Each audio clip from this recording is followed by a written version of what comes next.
Hello and welcome back to the Mechanical Rookies. On this third episode of the Diesel ZT, but can we get it running? You might find out. So in this video, it's a bit of a mop-up video for the odd things that were needing to be sorted. The car may or may not have an MOT, and obviously by that you might find out it actually runs. Yeah. So sit tight, and we're about to find out.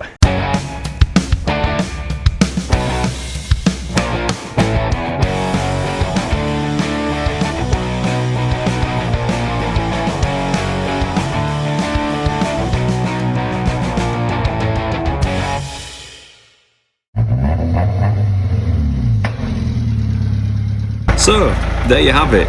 It runs. If you saw the last episode, you saw that we had issues trying to start this.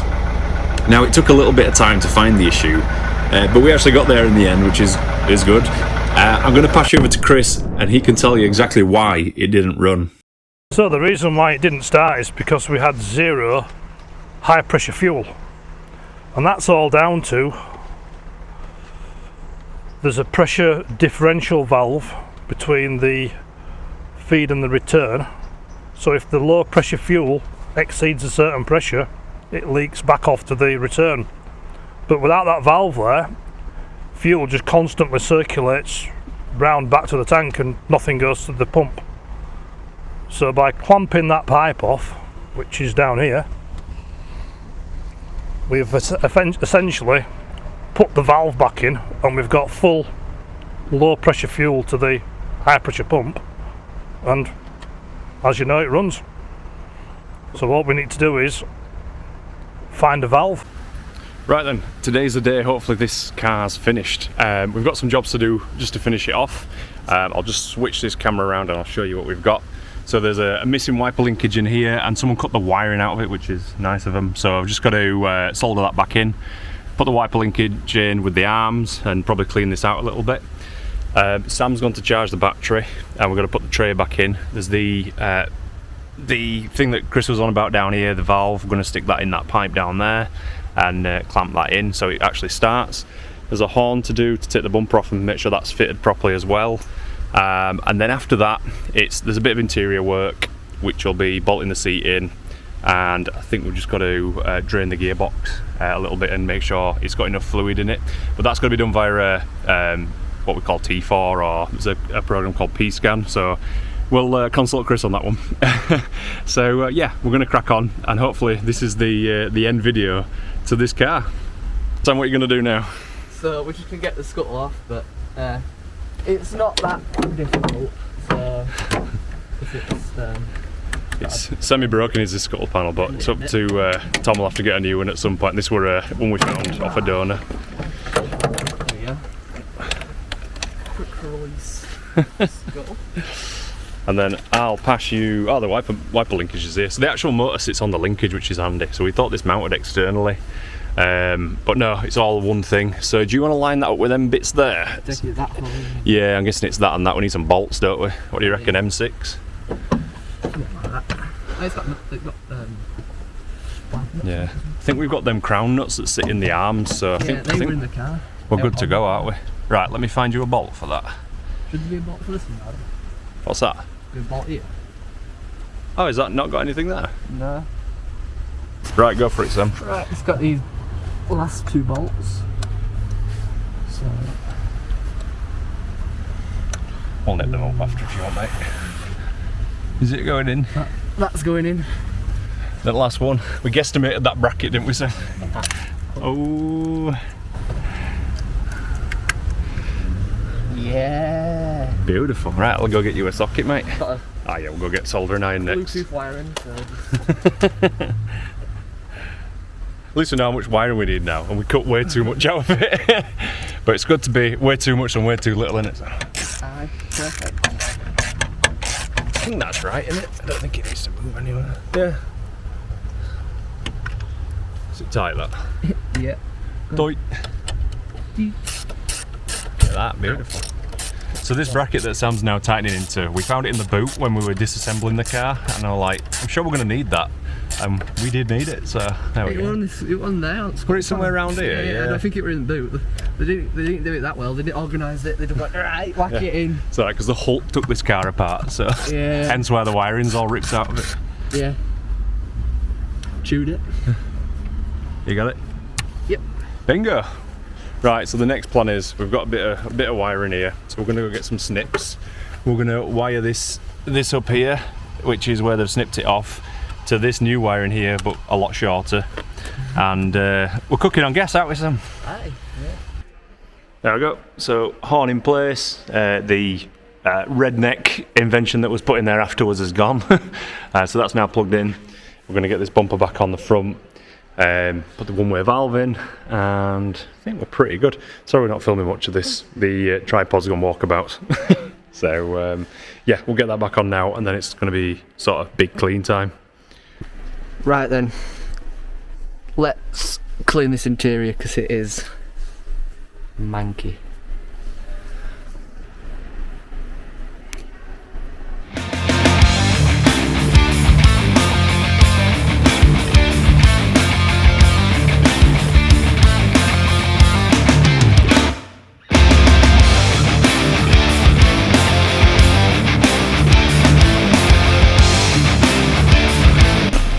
Right, so after just a quick vac,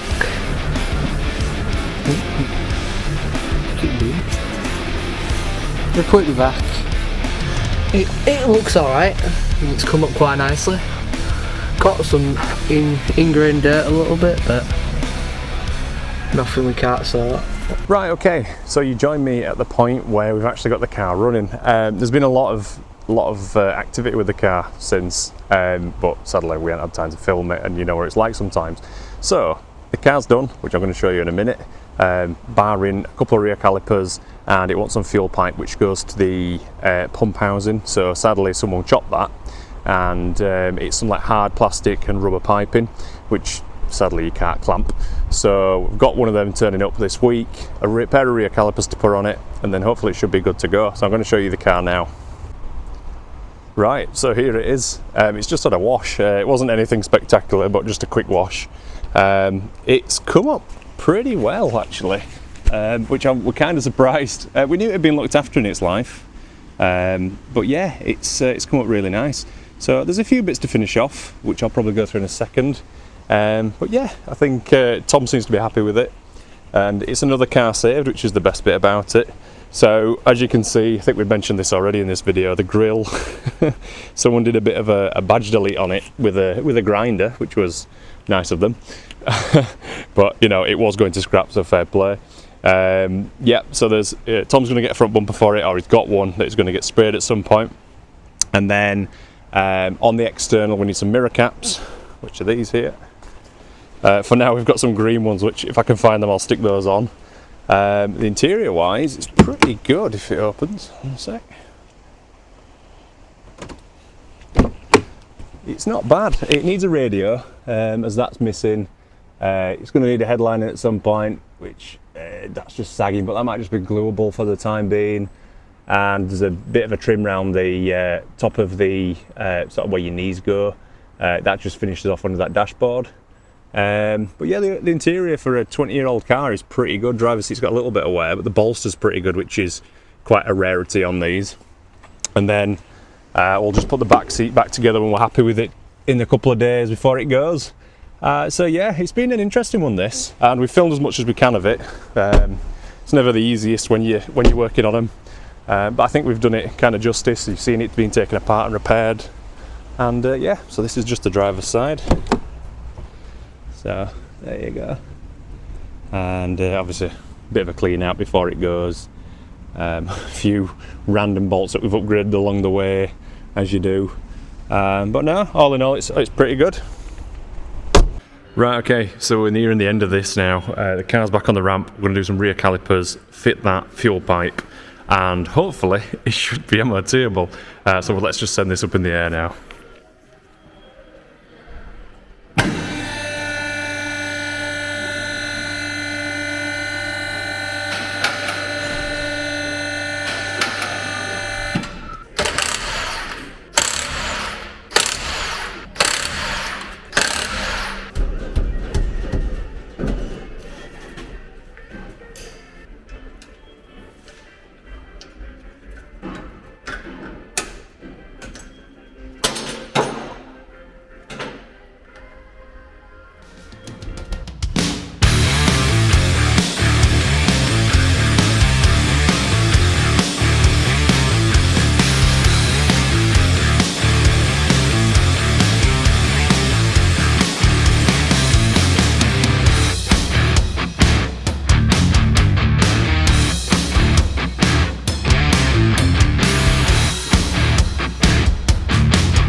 Right, okay, so we've got some new calipers on here. Hopefully you saw that montage that we're going to put together for it. Yeah, so they look a lot better. Sadly, they're not all red, which someone did a fantastic job of just doing the faces of. So now what we're going to do is, I've got a pressure bleeder here. We're going to stick that on the front, and then we'll just bleed those brakes through. And yeah, should be pretty good. Right, so the next thing on the list is this one here that's got the hose clamp on is actually broken. So this is the one that goes to the fuel cooler at the back. We've got a new pipe for that, so I'll try and film as much of this as I can. But basically that needs to come off, and I need to follow that down the car and unhook it at the back. So I'll do that now. So, this is where it gets interesting once again. MG Rover decided to use some different pipes from the fuel pump. So the earlier cars with the twin pump had a slightly different pipe to the ones with the later single pump, as we found out. So in this clip, we've got to improvise. So the one with the green clip on is the one we needed. And what we had to do is chop the two ends off the pipe, and then put that on a new fuel pipe, and that seems to have done the trick. Unfortunately, the pipe's totally unobtainable, which is typical, but we got there in the end.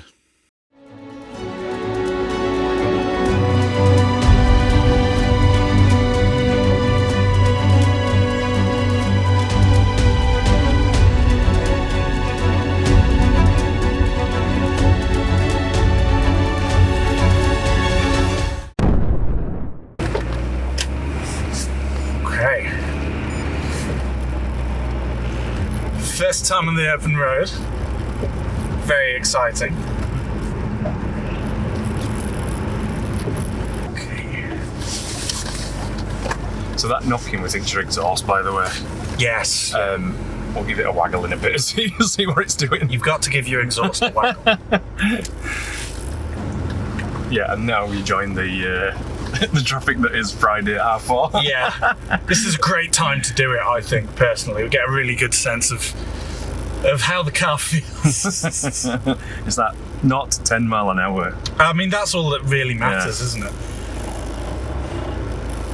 So I can tell you right away, it needs a bit of an alignment.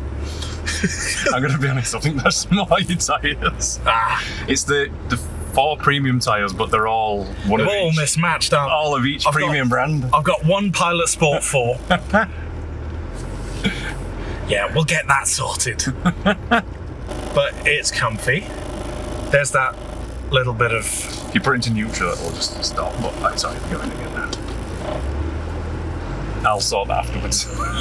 We'll just bash some things a bit until they feel. But considering a couple of months ago this was essentially sat in a field with its engine in bits, and it's had a load of stuff unceremoniously ripped out of it before we got hold of it, I think it's doing very, very well. It drives nice, doesn't it? It does drive nice. It's very quiet. It's like, considering you think old diesel is going to be just like a big old tractor. It's not. No, it's not bad, is it? Here's one for you. So the first 100 miles you're doing it, obviously it's because the battery's now been off again. Yes. It learns how you drive, so it'll learn your driving style of, like, you know, if you're a heavy-footed driver or you're a soft-footed driver, or, you know, in between. So, which is quite good. It's well, it handles traffic well. We can tell you. We can say that much. It's the perfect daily. Perfect daily. It just needs something in the... Yeah, in the massive gaping chasm in the dashboard. The wires are there, at least they're not chopped. I mean, that's good. It makes a change from some of the other bits of the car. But it moves alright, doesn't it? It does. It drives nicely. I like it. I am looking forward to getting a new thing to adjust the reach and brake on this steering wheel. Yeah. Well, so the story goes on that when we found the handle in the footwell, didn't we, when we were doing some work on it, and someone decided to, I've seen them before where they get a little bit stiff, and I think somene's gone full Hulk Hogan and just ripped it off. Snapped it off. So we'll try fix that, and if not, we've got a column for it, so we can always bolt that in. But there's a small snagging list, including that rattle. Yeah. Which I can sort that today, so you're alright. So there's the little... Brakes work. Yeah. Yeah. Yeah, there's a little rattle, there's your little knock from the rear, which is just the exhaust. I think it's the exhaust. It sounds it's everything's tight, so Yeah. obviously it's been checked. I Do think you reckon it's just like the hanger that's come loose or something? they perish, don't they? Usually, and they get a bit saggy. So I don't know if it's sagged and dropped. Nobody likes a saggy hanger. Exactly. But the exhaust's quite new, I think. Looking at it, it's- I remember seeing it was pretty clean under there. yeah. Do we go straight down? Carry on, yeah. Carry Just on. not join the traffic. There we go. I don't know my way around these parts, you see.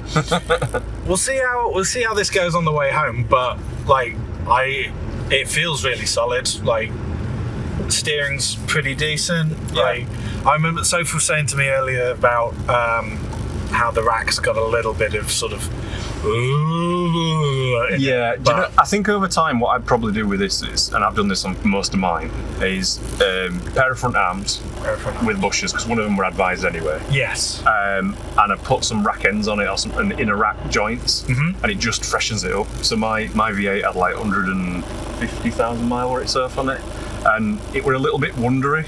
Yeah. So when we put the clutch in it, we had to take the engine out, and then while the subframe was out, put the arms on. Okay. Night and day difference, like a brand new car. Yeah. I think that's probably why you're getting a bit of pulling as well. There's probably a lot of things Yeah. amounting to that. But I mean, all things considered, like I've definitely had cars that drove worse than this, that track worse than this. yeah, yeah. I think big one on your list is probably tyres. Yeah, I think so. I'd definitely go with that. Yeah. Well, we've got you've sent me some that we're probably going to get those on. I think I'd probably take it steady. Let's be honest.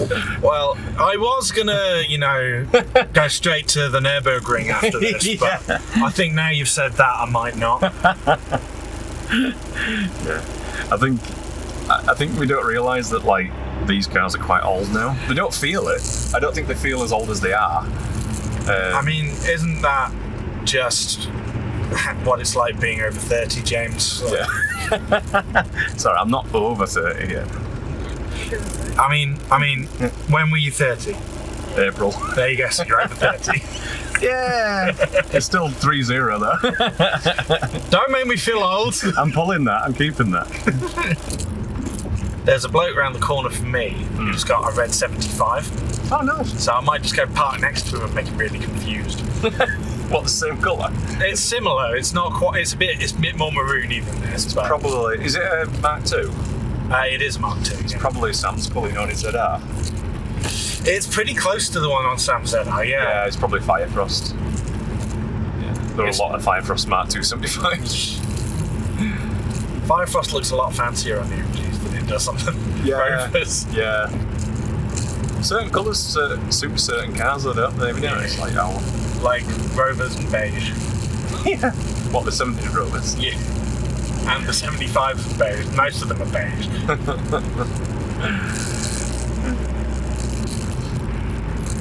Right, so if you on this bit you can get up to 40 mile an hour, so we'll check your cruise control. Steady on. So that's how you turn it on, and accelerate a little bit. That's it. And then you see on the right hand side there's like a volume up almost to Yeah. pull it towards you. Towards me. There you go. Ah, there you go. It's not working. It is. Is it? Yeah. I'm cruising. Have you took your foot off? Yeah. Yeah, you go. I'm So cruising. you're set at 35 and a 40, but yeah. I'm And then to cruising. cancel it, press the bottom one. Well, And then to resume it, press the bottom one again. there And then we what go. you can do is if you keep pressing the bottom one, it will speed up automatically for you. Fancy. Yeah. Love it. I'll get used to it eventually. Yeah, it does. When you kind of change direction, you can kind of feel it pulling about a little bit, but like the steering feels pretty decent. I think, like you say, I think that's an amalgamation of random tyres. Yeah. So obviously we're told there were premium tyres, but premium on like all four corners, like different brands. But yeah, it's alright, isn't it? It's good. What's your out of 10 for this 10-minute drive? Oh, I don't know. Well, I'm going to take into account that there's a couple of little bits that sort of. Well, the tracking is the main thing, Yeah. but let's go taking that into account, let's go for a solid 6. 6, yeah. I think Something we can improve on. definitely something we can Yeah. improve on, but like I didn't get into it and go, oh no, what have I done? I can feel the potential once we've got those little bits tightened up. But I think what we do I'll drive it as is and just sort of do a few bits over the next few months, and then we'll reconvene. Yeah. And then we'll shoot like a big, almost car review style thing on it, and we'll maybe get out a couple of others to compare it to, Yeah. and just see. Sounds like a shout. Stay tuned. Like and subscribe. Ring that bell. Ring that bell so you don't miss any future uploads. Yeah.